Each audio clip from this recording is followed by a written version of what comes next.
করে। যেহেতু এখানে 40% পুরুষের এই তরল রসে শুক্রাণুর অস্তিত্ব পাওয়া যায়, সেক্ষেত্রে এখানে 40 থেকে 50% গর্ভধারণের সুযোগ রয়েছে।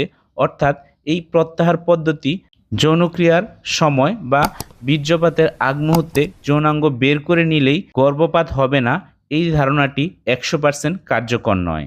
এই পদ্ধতিটি 100% নিরাপদ বা কার্যকর নয়। তাই গর্ভাবস্থা এড়ানোর উপায় হলো যৌনাঙ্গে কন্ডোম ব্যবহার করা বা অন্য কোনো জন্ম নিয়ন্ত্রণ পদ্ধতি ব্যবহার করা। প্রিয় দর্শক, তাহলে আজকের ভিডিওতে আমরা যেই জিনিসটা বুঝতে পারলাম সেটি হচ্ছে যৌনক্রিয়ার সময় পুরুষ অঙ্গ থেকে যে সাদা ফ্লুইড বা রস বের হয়, যাকে প্রি ইজাকুলেট ফ্লুইড বলা হয়, সেখানে সেই ফ্লুইডে শুক্রাণুর অস্তিত্ব পাওয়া যায়, যার ফলে সেখান থেকে গর্ভধারণ করা সম্ভব বা সম্ভাবনা রয়েছে 40 থেকে 50%। তাই যৌনক্রিয়ার সময় গর্ভপাত